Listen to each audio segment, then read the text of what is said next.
So, good afternoon, everyone. Let me introduce myself. My name is Jason Rupu. I am your teacher for today. So, let's stand up and let us pray. So, in the name of the Father, the Son, and the Holy Spirit, Amen.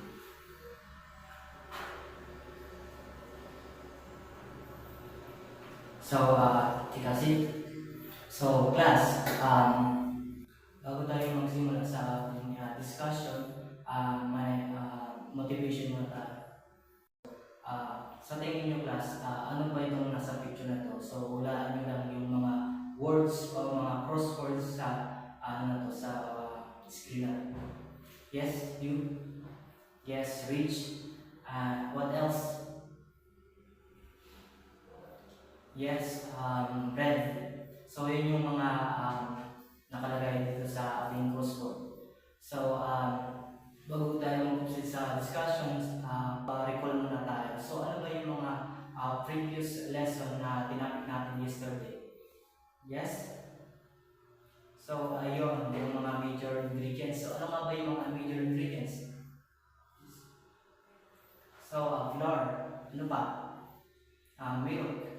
What else? Eggs, yes. Yan yung mga major ingredients na tinapik natin last week. So, bago tayo magsimula sa lesson is may activity muna tayo. So, I will group you into 4 groups and then magbibigay ako sa inyo ng topic about sa mixing techniques and then magbibigay ako ng 5 minutes para sabihin nyo or i-discuss nyo sa inyong groupmates kung ano yung mga pinag-usapan. And then magsisilip lang kayo ng 1 representative para sa group na magdi-discuss sa So our topic for today is baking techniques and methods. So we have here 2 classification of flour. Number 1 is butter mixture. So yung mga example ng butter mixture is griddles, cakes, waffles, and cream puff. And then una is drop butters.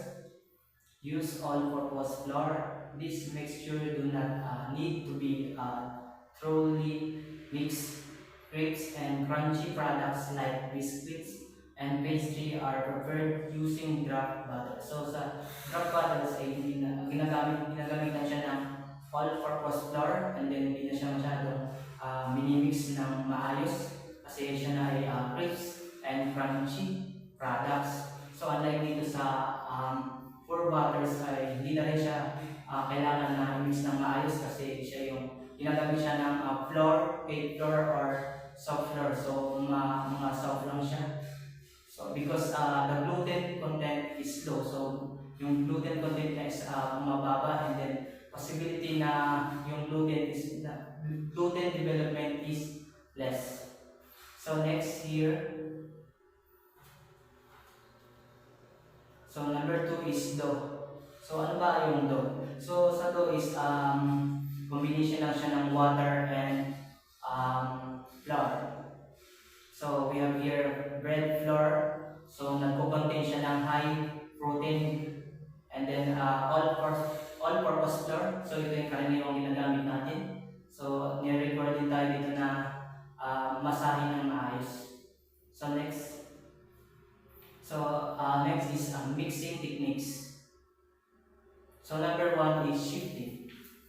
Process of separating articles with the ingredients like flour and sugar by passing this through a sieve, and this process of shifting are incorporated. So sa shifting naman is gagamit tayo dito ng strainer para yung mga dry particles is masala. So number 2 is creaming, rubbing 2 or more ingredients in a bowl using a wooden spoon or an electrical mixer to develop a soft and fluffy combination of flour and butter mixture. So sa creaming naman is gagamit tayo dito ng electric mixer or wooden spoon na i-mix lang siya dun sa butter then para matunaw. So number 3 is kneading. So alam ko naman sa inyo is yung alam ko naman sa inyo na familiar na kayo sa kneading, so pamamasa. So hindi ko na i-explain. Number 4, stirring, often done by rotating wooden spoon through a mixture as long as necessary until the ingredients are combined. So, example ng stirring ay like example sa kape. So, parang imimix lang natin siya. So, yung example ng stirring. So, sa number 5 naman is beating. So, magbabati lang tayo ng itlog. So, imimix lang din natin. And number 6 is whipping. Eggs and cream are usually whipped to fill them with air and make them thick and fluffy. So, sa whipping is gagamit tayo dito ng egg whites. So, imimix lang siya. Then, ang magiging resulta niya is yung paggagawa ng icing. Number 7 is cut and fold. Our combination of cutting vertically into the mixture with rubber scraper or a spoon, turning over and over by gliding the spoon across the bottom of the mixing bowl at each turn. So sa cut and fold naman is pag naging icing na siya, so ikakat lang natin siya. So parang ganyan, ikakat and fold, or imimix lang natin siya. So number 8 is folding, working with the ingredients very gently to retain air in the mixture is mostly. So sa folding naman is parang ganun lang din sa cut and fold. So i-fold lang natin siya ng maayos gamit yung example, gamit natin yung scraper, rubber scraper. So number 9 is cutting in, the mixing of solid fat into flour with the use of pastry cutter or 2 knives. So sa cutting in is gumagamit tayo dito ng pastry blender. So parang ginagamit lang natin yung mga dry ingredients.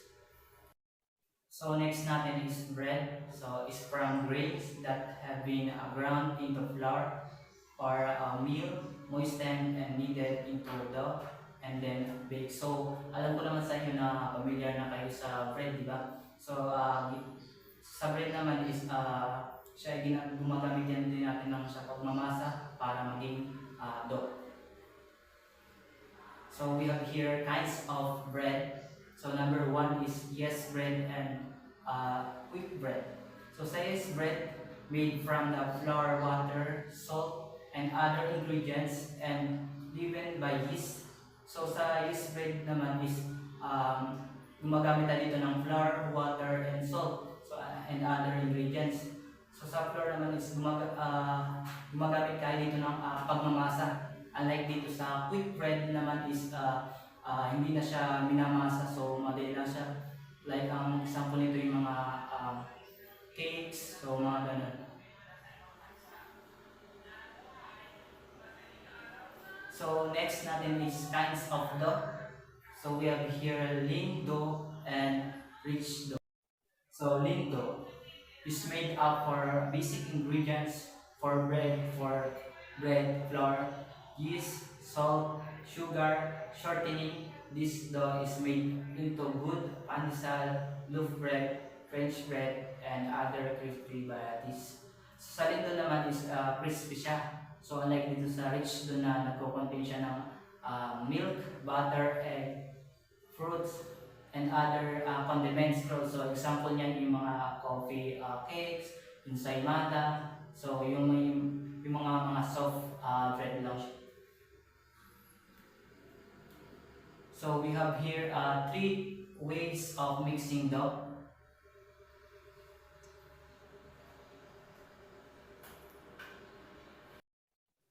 So number 1 is the straight dough method. So mix all the ingredients together at one time to make the dough. So imimix lang natin siya ng yung lahat ng ingredients together, and then gagawa na tayo dito ng dough.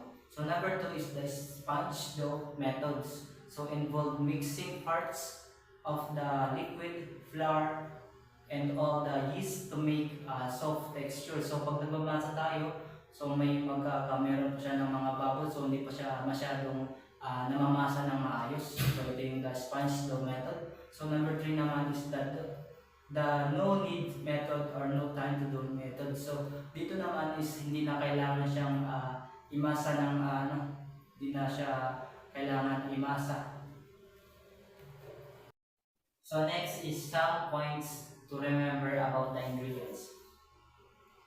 So number one is flour. So ito yung primary ingredients na ginagamit natin sa bread. So alam ko naman na familiar na kayo dito sa flour, di ba? So next here is leavening ingredients. So magbili nga kayo ng mga leavening ingredients. Yes, yes, baking powder. What else? And baking soda. What else? Margarine. Yes, correct. So yung isa pang leavening ingredients. Yes, lard. So yung lard is gawa sa tabaan ng baboy. So number 3 is salt. So nabibigay siya ng desirable flavor sa bread. And next is number 4 is liquid. So alam ko naman sa inyo na familiar na kayo dito sa liquid, di ba? So ito yung mga liquid like water, milk. So yung mga ganyan. So number 5 is added to the dough purposely to provide food for the yeast. So alam ko na familiar din kayo sa sugar. So next here is meron tayo ditong types of quick bread. So number 1 is pour butter, can be poured in a steady stream in a griddle, cakes or pancake, waffles and powders. So sa pour butter naman is example niya is like example yung mga hot cakes. So number 2 is drop butter type. Pour heavy drops as in muffins, cakes, fritters, dumplings, biscuits, and cookies. So sa drop butter cake naman, sa type naman is example niya yung mga muffins, so mga mamon. And number 3 is soft dough.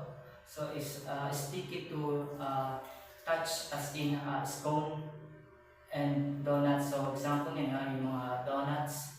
And last is stiff dough. So sa stiff din naman is ito yung ginagamit na bread sa paggawa ng pizza. So next here is stages in baking process. So number 1 is measuring, preparing all ingredients needed in baking. So sa pag-bake natin is kailangan din natin ng measuring para masukat natin kung ano yung bagay yung kailangan para sa ating pag-bake. So number 2 is mixing. So kailangan din natin i-combine lang natin yung mga all ingredients para ma-mix natin ng maayos. So number 3 is fermentation. Putting the dough into grease and covered bowl set aside. So sa pag-ferment natin is i-rest lang natin yung dough na minasa natin para siya ay mag volume size. So number 4 is punching. So alam ko naman sa inyo na pamilya na kayo sa pag-punch, diba? So ito yung releasing excess gas by flattening the dough. So igagato lang natin yung dough, ipa-punch. So number 5 is scaling. So dividing the dough to desired weight and size. So sa scaling is kailangan is sukatin din natin yung mga baked products na kailangan natin. So para sa pag-bake natin is may kanya-kanyang sukat. So number 6 is rounding or shaping. So alam ko naman sa inyo na familiar na kayo dito sa pag-shape ng mga dough. And number 7 is panning, placing the dough to the right baking pan. So kailangan is sa panning is tama yung paglalagay ng mga pan. So may kanya-kanya naman yung size yun, di ba? So number is proofing time, putting the dough into the proofer box and let them reach the right size or baking. So dito sa proofing time naman is may kanya-kanya din siyang mga size ng box para masukat kung ano ba yung tamang size na pag-bake. So number 9 is baking. So nung ano yung pinag-aaral natin na pagkatapos natin mamasa or sukat ang so i-bake na natin siya. Then number 10 is cooling and packaging. So ipapag na natin yung mga baking products natin. And then number 11, so the last is storing, keeping the finished product in the desired place. So Dito sa storing is dito na natin ilalagay yung mga big products natin para ma-store ng maayos. So yun lang, that's all. So for your assignment, so ipa-flash ko lang dito yung assignment natin para masagutan ninyo. So ipapasa yun next week. That's all. Thank you.